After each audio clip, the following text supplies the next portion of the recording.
ভাবছি। আমি শ্রমিকদের কাছে যাব, যেটা দিয়ে শুরু করলাম। আবকি বার 200 পার, 21-এ হয়নি, এবার তো হচ্ছে। আবকি বার 200 পার ছিল না স্লোগান এবার?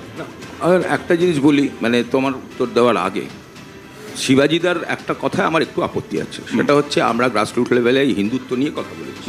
তোমরা সাধারণত মিডিয়ার লোকেরা আমাকে ধরে নাও আমি অর্থনীতি এইসব নিয়ে আলোচনা করি। প্রায় 5-7 বছর হয়ে গেছে কোনোদিনও ধর্ম নিয়ে কোনো আলোচনা করিনি, কারণ ওই নিয়ে আমার পড়াশোনা নেই। এই নয় যে আমি ধর্মের ব্যাপারে গুণাচ্ছি, একদম না। আমি গর্বিত, আমি হিন্দু একদম। দিন দশেক আগে যখন তারকেশ্বরে দেখলাম একটা জিহাদি মুসলমান, সে বলছে তারকেশ্বরে পুজো করতে গেলে 50,000 টাকা দিতে হবে, সেদিন আমি প্রথম আমার সোশ্যাল মিডিয়ায় আমি কিন্তু এই ধর্মের কথা লিখেছি। এটা অন্যায়। আমি হিন্দু। আজকে এত সব যারা নাকি মানে বিজেপি সম্বন্ধে বলে হিন্দুত্ববাদী দলফল, একটা দেশ রাজ্যে দেখাক যেখানে নাকি আমাদের কোনো সরকার আছে আর বলেছে যে মসজিদে যেতে গেলে 1,000 টাকা দিতে হবে, 10,000 টাকা দিতে হবে।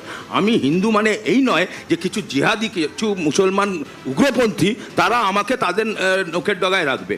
এবং এর চেয়ে সবচেয়ে বড় দুর্ভাগ্যজনক হচ্ছে, আমি যে চলে যাব একটু ব্যাকগ্রাউন্ডে, আমাদের একজন মানে অর্বাচীন দায়িত্বজ্ঞানহীন মন্ত্রী আছে যাকে তারকেশ্বর উন্নয়ন ট্রাস্টের চেয়ারম্যান করা হয়েছিল। আমার হিন্দু মন্দিরের উন্নয়ন ট্রাস্টের চেয়ারম্যানকে, যে নাকি খুব দাঁত বের করে করে বলছে এটা মিনি পাকিস্তান, যে নাকি বলছে দাওয়াতে ইসলাম করব, যে নাকি বলছে হিন্দু মানে ইয়ে।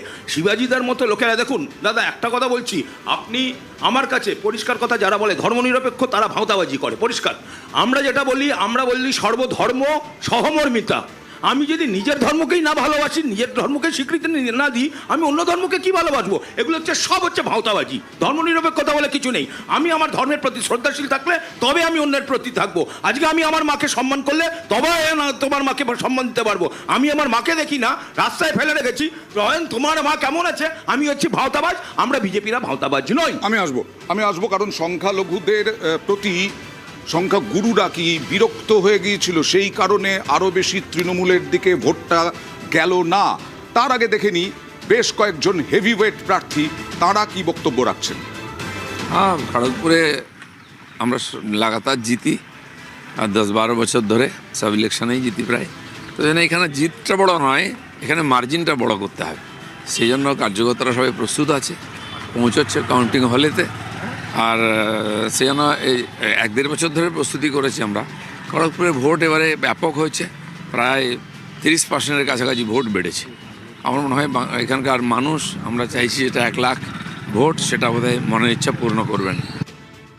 কোনো লড়াইকে আমরা ইজি দেখে মনে করি না। আমরা যথেষ্ট পরিশ্রম করেছি, মানুষের দোয়া আশীর্বাদ আমাদের সঙ্গে আছে। আমরা খুব আশাবাদী যে আমাদের রেজাল্ট খুব ভালো হবে। যিনি আমার বিরুদ্ধে দাঁড়িয়েছেন তিনি বহিরাগত, খড়গপুরে থাকেন না। তো মানুষ বিগত দিনে দিলীপ ঘোষের এমপি হিসাবে কাজকর্ম, এমএলএ হিসাবে কাজকর্ম দেখেছে। হারার পরও আমি খড়গপুর ছেড়ে যাইনি, মানুষের পাশে থেকেছি। এইসব দেখে মানুষ সিদ্ধান্ত নিচ্ছে যে বাইট যেটা বলা হচ্ছে বহিরাগত করে আর কি হবে না, আর কি হবে সেটা নয়। আবারও বলছি, বহিরাগত মানে যেটা খুব পরিষ্কার যে যারা বিজেপির এখানে রাজনীতি নিয়ন্ত্রণ করছে। এবারও দেখো মুখ্যমন্ত্রীর 17 জন মুখ্যমন্ত্রী, স্বরাষ্ট্রমন্ত্রী, বিজেপির সব থেকে বড় নেতৃত্ব প্রধানমন্ত্রী নরেন্দ্র মোদী, এবং যে কোনো মিডিয়ায় দেখাচ্ছে মমতা বন্দ্যোপাধ্যায় এবং নরেন্দ্র মোদী।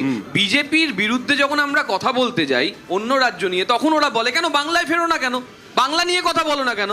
আর যখন আমরা বাংলা নিয়ে কথা বলতে যাই, তো এত সিট বিজেপি। আবারও বলছি দাদা, এখনো পর্যন্ত আমি প্রথম থেকে যেটা বলে আসছি যে অ্যান্টি ইনকামবেন্সি হোক বা নেতৃত্বের গাফিলতি হোক, যা হোক, 10টা রাউন্ড গোনা হয়নি এখনো, 7টা রাউন্ড সম্পূর্ণ হয়নি এখনো। 17 রাউন্ড 18 রাউন্ড অবধি আছে ভোট গণনা। ফলে যে পার্সেন্টেজ অফ ভোট মানে কাউন্ট হয়েছে, এটা দেখে কতটা মেকআপ করা যায় শিবাজিদা মনে হয়? একটা কথা আমি বলি, সেটা হচ্ছে যে 1 মিনিট যেটা কথাটা বলে নি, সেটা হচ্ছে এই যে এখনো পর্যন্ত অনেক রাউন্ড বাকি এবং ডিফারেন্সেস কিন্তু বেশি হচ্ছে না। আমরা যদি খবর নিই 1000, 1500, 2000 কিছু আসন বাদে, তো এই রকম জায়গায় কিছু হতে পারে, কিন্তু কতটা হতে পারে, কতটা মেকআপ করা যায়, সেই মেকআপটা যখন 100-এর মতো থাকে তখন সেটা কতটা যেতে পারে, সেটাই ট্রেন্ড হয়ে যায়, এটা বলার বিষয়। কিন্তু আমি যেটা কথা বলতে চাইছি প্রদীপ্তদের, আমি যেটা বলতে চাইছি সবাইকেই, যে তাদের প্রত্যেকটি পার্টিরই উচিত যে আত্মাবলোকন করা, আত্মানুসন্ধান করা, যে কোথায় ত্রুটিটা হয়েছে।